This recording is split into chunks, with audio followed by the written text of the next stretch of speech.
So winter is on the doorstep. We need some recipes that are gonna keep us warm and cozy.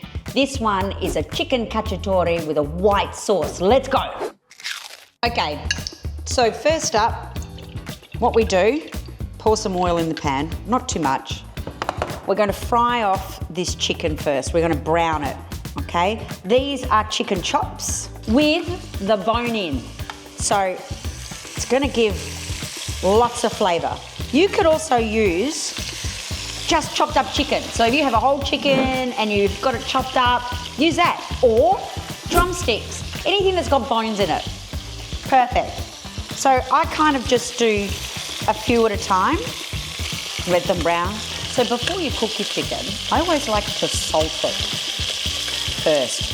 Season it, salt and pepper. So bring it to room temperature if you can. I mean, I know if you're finishing work and you're cooking, it's a bit hard, but always salt or season with salt and pepper your chicken first. In fact, all meats. This is spitting the crap out of me. Yeah, that's nice. Nice and golden.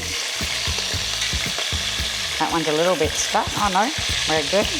Might turn that down a little. So chicken cacciatore is usually with a red sauce as far as I've always known. But this idea of doing it with a white sauce, I think is fantastic and it's so good. Here I thought I was going to be all right without an apron, Sam. Okay, that's about enough. You see that? That's browned enough. I'm just going to put that over there. So I'm using 8. That'll feed well and truly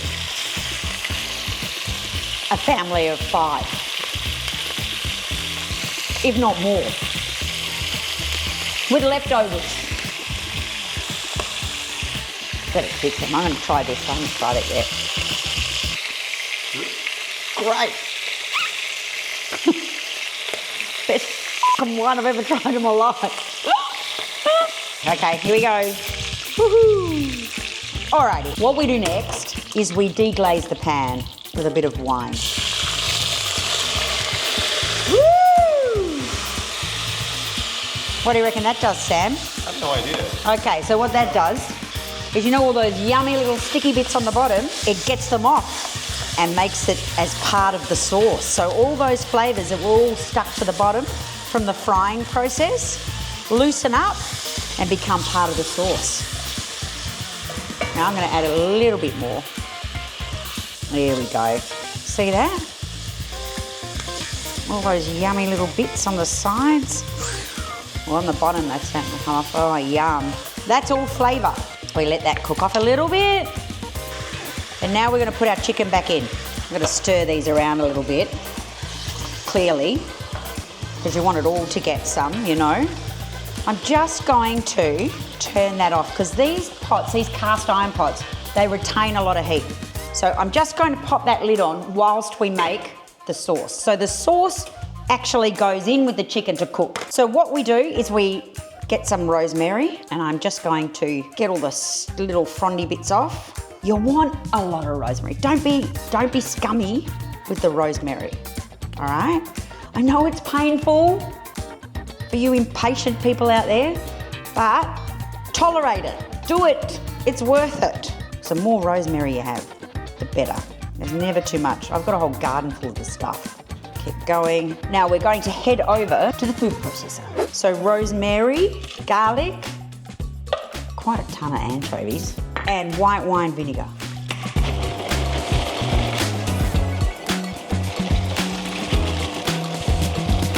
Okay, that's enough. You can see that in there. Look, I know it doesn't look great. It smells amazing. You got 2 choices here. You can strain it through a sieve and put it in, or just pour the whole lot in. I'm a pour the whole lot in person. I don't mind getting those rosemary bits in there, but get all of that goodness out. And then I'm going to throw in olives. And then I'm going to stir it all around, make sure that we get everything covered in all of that divine, sauce.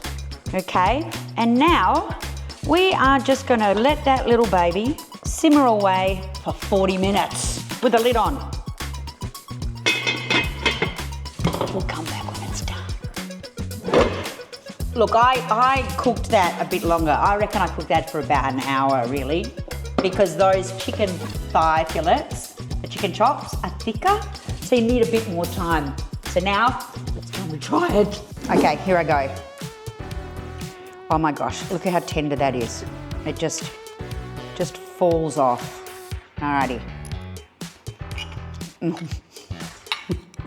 The vinegar just gets in and breaks through that flesh. Just gives it this unique flavour. Oh my God, it is to die for.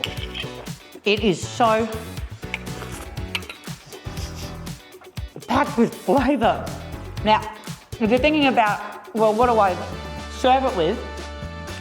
Next week's recipe is Greek roasted potatoes. And that's what we're going to be eating it with. Absolutely. So do the two together. Make sure you watch next week. Bon appetito.